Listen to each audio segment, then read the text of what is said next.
Hello, my name is Bill Middleton. I'm a professor of radiology at the Mallinckrodt Institute of Radiology in Washington University School of Medicine. That's in St. Louis, Missouri. And today I wanted to discuss color Doppler artifacts. There are four artifacts that are fairly basic that I'll go over today. And the first one is aliasing. Sampling theory says that in order to sample a periodic phenomenon, you have to sample it at twice its own frequency. In Doppler imaging, the sampling rate is the pulse repetition frequency, and the thing that you're sampling is the Doppler frequency shift.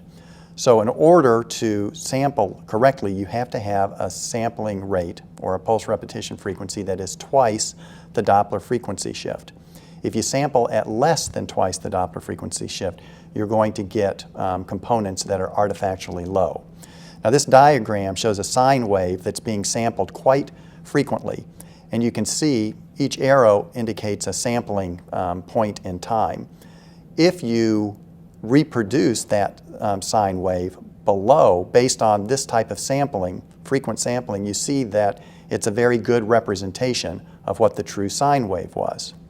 On the other hand, if you sample at less than twice the sine wave's frequency, you can see how it would be easy to generate artifactually low components as shown in the waveform down below.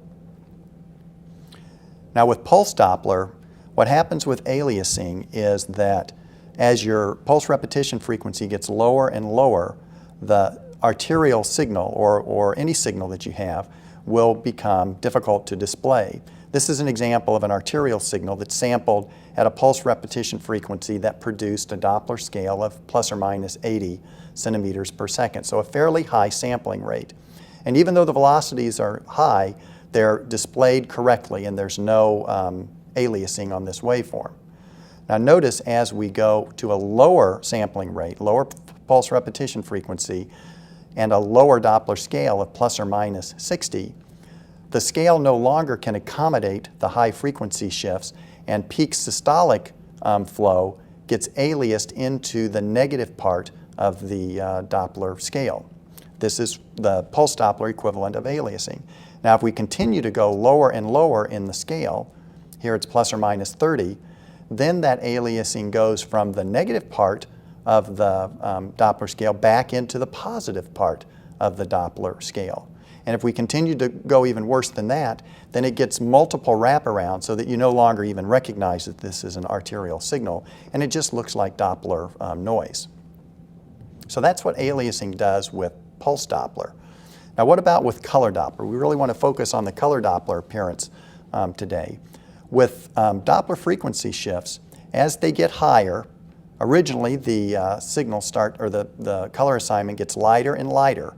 But then you reach a point called the Nyquist limit where you can no longer accommodate the higher frequency shifts. And at that point, the signal wraps around to the negative part of the Doppler scale. And the transition in areas of aliasing is from light shades of red or yellow to light shades of blue or green, as in this example.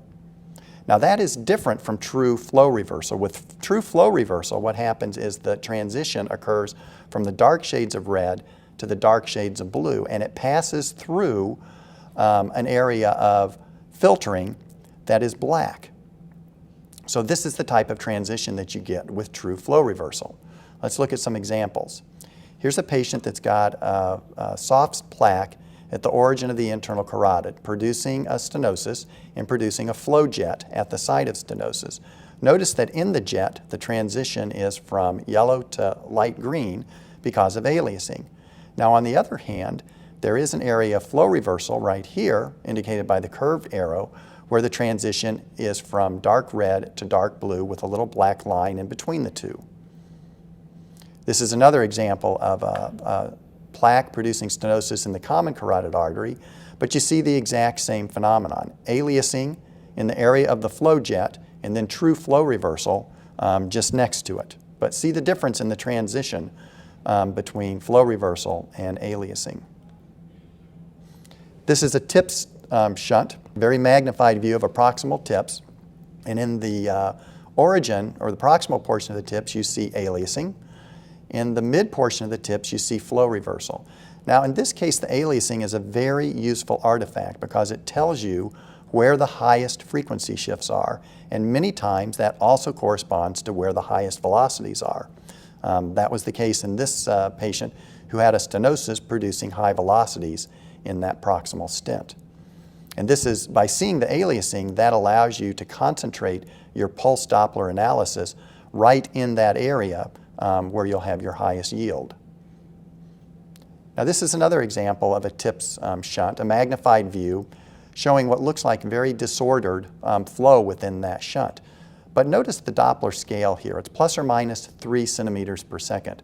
TIPS shunts have maximum velocities in the 100 to 200 centimeter per second range, and mean velocities probably in the 50 to 150 centimeter range. So this Doppler scale is much too low, and it's resulted in extensive aliasing. Remember on the pulse Doppler waveform how we had multiple wraparounds, made it look like noise. Well, the same thing is happening here on the color Doppler side with multiple wraparounds, making it look like there's extensive flow disturbance. When we improve our Doppler scale to plus or minus 72 centimeters per second, the flow looks entirely normal because we've eliminated the aliasing. Here's a cine clip showing aliasing both with transitions from yellow to green during diastole, but showing the mosaic pattern that you get with extreme aliasing during systole. These are transverse views of the splenic vein in a patient that had normal splenic venous flow. With the Doppler scale set at plus or minus 20, the flow in that splenic vein was displayed correctly. When we drop the Doppler scale to half that value, plus or minus 10, then the amount of aliasing makes it look like the flow in the splenic vein is reversed. Now, how do you eliminate aliasing? Well, first of all, remember with color Doppler, you may not want to eliminate aliasing because it's a useful artifact to show you areas of abnormal flow. But if you do need to diminish aliasing or decrease it, go back to your Doppler equation. Doppler equation says that the Doppler frequency shift, FD, is equal to the transmitted frequency, F10, times the velocity, times the cosine of the Doppler angle, times constants, which are the inverse of the speed of sound, and 2. So if you decrease the transmitted frequency, the frequency shift will decrease, and you'll decrease or eliminate aliasing. You can also decrease the cosine of the Doppler angle by increasing the Doppler angle itself and getting it closer to 90 degrees. That will get your cosine function closer to 0. And you can do that by either re-steering the Doppler beam, if you're using a linear probe, or by moving the probe to a different position if you're using a curvilinear or a sector probe. You can also increase the sampling rate by adjusting your Doppler scale. You will reach a certain limit where you can't increase your sampling rate or your Doppler scale any higher unless you decrease the distance between the probe and the vessel. And the only way to do that is to move your probe to a different location. Now there is something with pulse Doppler that's called high pulse repetition frequency imaging, which is probably worth being familiar with. In the normal situation, when you sample a vessel, you send a pulse down to that vessel, and then you wait for the pulse to return before you send your next pulse. By doing that, you're able to tell exactly where that Doppler signal comes from. And there's a single sample volume.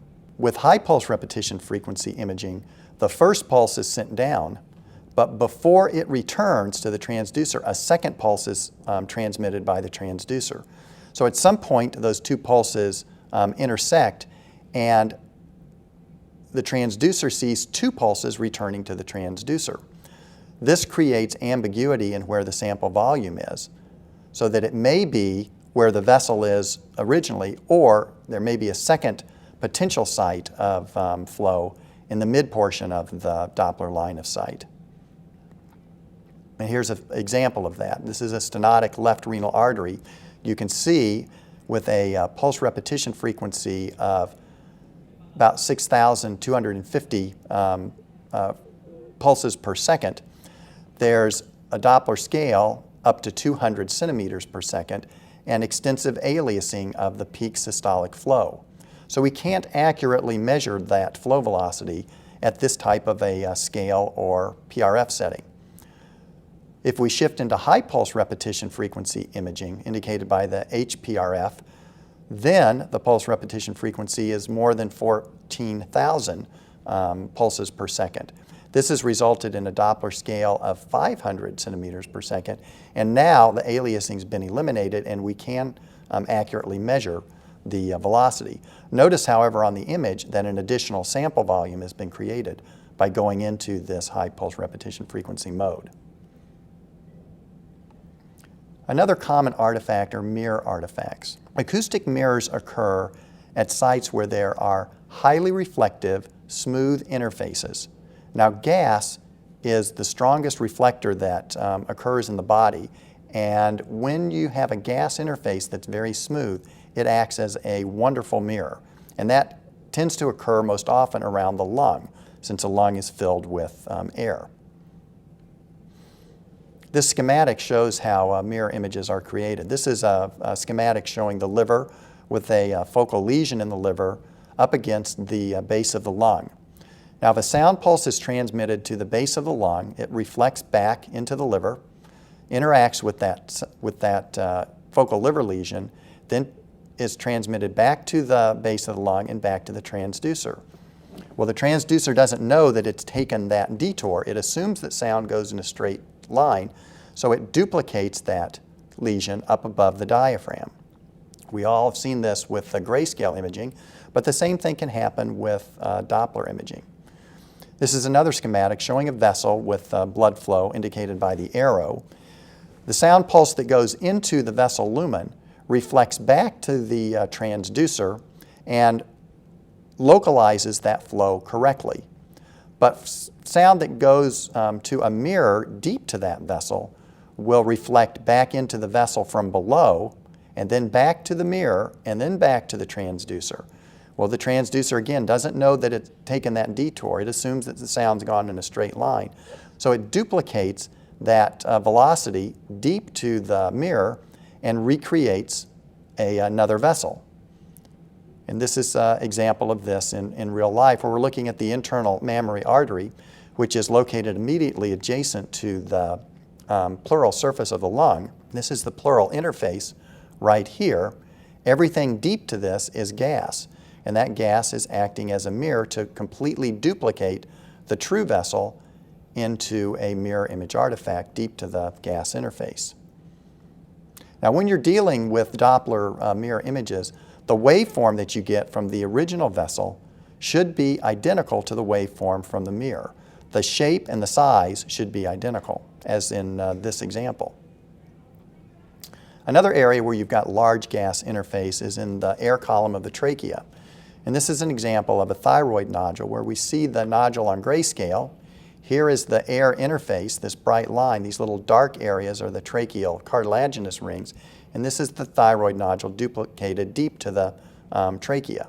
Well, the same thing occurs with color Doppler, and all this color Doppler signal gets duplicated as well. This is a mirror image of a hepatic vein caused by the base of the lung. I'm going to just mag up on that. The sound pulse that originally interacts with the flow produces a negative frequency shift because the flow in that vein is going away from the direction of the sound pulse. However, the reflected pulse off of the diaphragm is going in the opposite direction of the original pulse, and therefore the frequency shift is different. It's positive. So the mirror image artifact is a positive frequency shift and is displayed in red, as opposed to the original vein, which is a negative frequency shift and shown in blue. This is a TIPS shunt. The back wall of the TIPS in this case is acting as a mirror. It's not a strong enough mirror to see anything on grayscale, but when you look on Doppler, you can see duplication of the Doppler signal deep to the lumen of that TIPS shunt. The back wall of the carotid can act as a weak mirror and reproduce flow in the carotid lumen actually deep to the carotid wall. That's called the carotid ghost. And in this case, since it's such a weak mirror, the mirror image signal is going to be weaker than the original signal.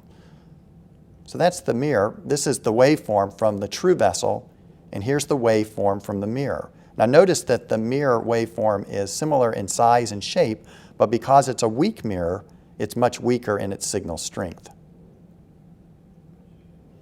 Okay, the next artifact is tissue vibration. Turbulent blood flow causes pressure fluctuations in the lumen of the vessel, which result in vibration of the vessel wall. That vessel wall vibration, if it's significant enough, will get transmitted into the perivascular tissues and cause them to vibrate. Here's a schematic showing a stenotic vessel with turbulent flow distal to the stenosis, vibration of the wall of the vessel being transmitted into vibration of the tissue interfaces next to the vessel wall. Well, since those tissue interfaces are moving back and forth, they generate a random Doppler signal that ranges between red and blue, or alternates between red and blue. And this is the schematic representation of that. This is what it looks like in real life. This is a stenotic dialysis graft, and in the region of the stenosis, the velocities and the turbulent flow within that lumen have produced a lot of perivascular tissue vibration.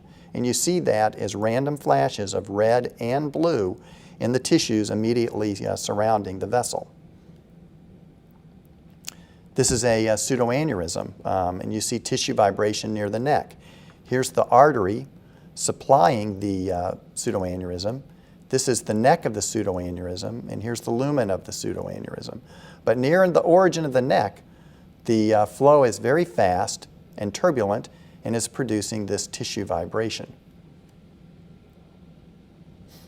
This is another dialysis graft, and you can see the vibration of the soft tissues near the anastomosis of the graft.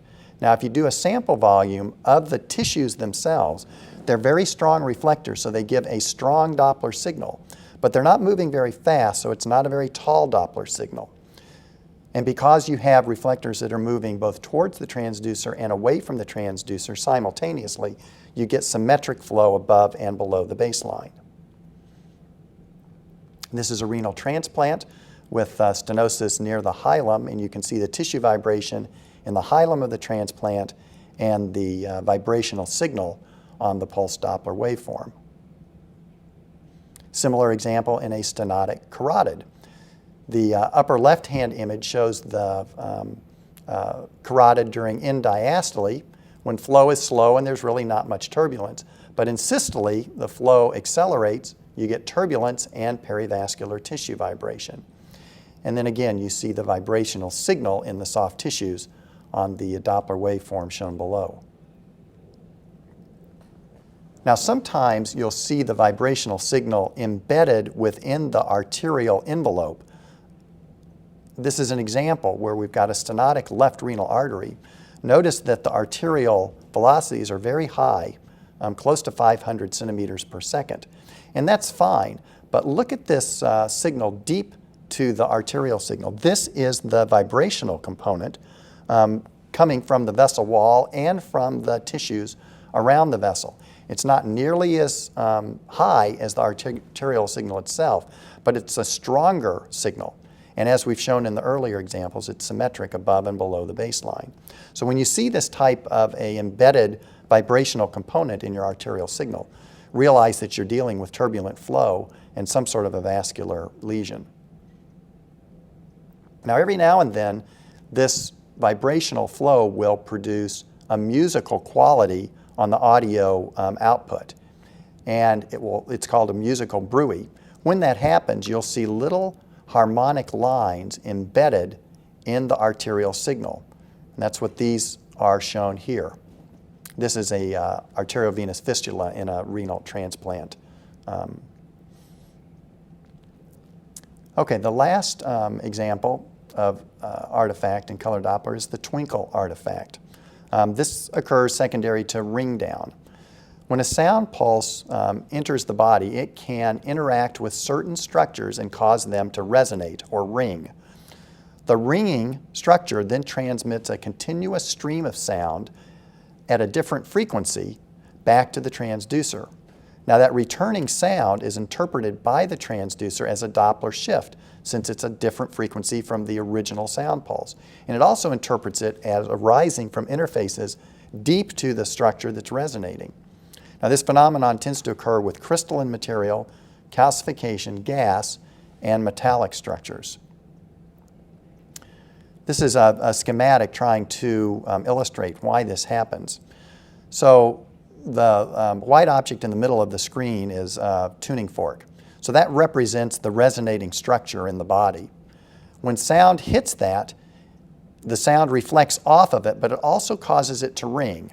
So as that original sound pulse returns to the transducer, that resonating structure sends a continuous stream of sound back to the transducer as well, and that continuous stream just follows the original pulse.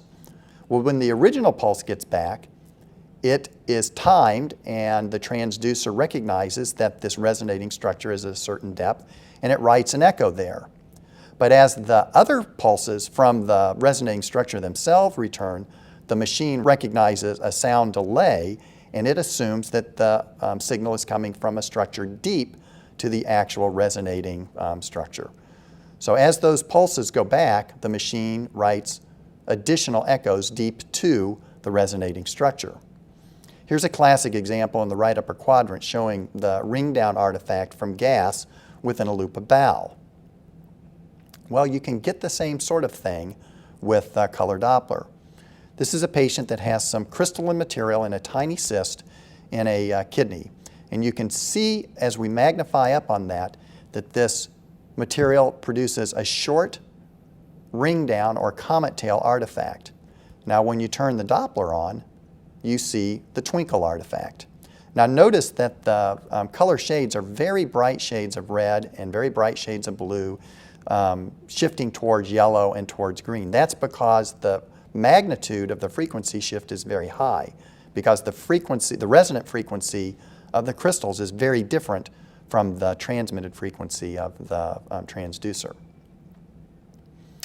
Here is a polycystic kidney. You get crystals frequently in the cysts of these polycystic kidneys. Don't see much here on grayscale, but when you look on color Doppler, you can see the twinkle artifact associated with some of that crystalline material within these cysts. This is a pancreatic stone within a dilated pancreatic duct. It looks pretty benign and easy to understand on this grayscale image, but notice when we put on color Doppler, it produces a very strong twinkle artifact. And that just reflects that the crystalline matrix within this stone is resonating at a different frequency than the transmitted sound and being interpreted as a frequency shift. Now if you do pulse Doppler from these twinkle artifacts, you get a waveform that is completely unphysiologic. Sometimes it will look like this, a very strong signal that just looks like Doppler noise. These are examples of ring down from cholesterol crystals in the wall of the gallbladder in a patient with adenomyomatosis. Notice that you see the twinkle artifact as well on both color Doppler and on power Doppler.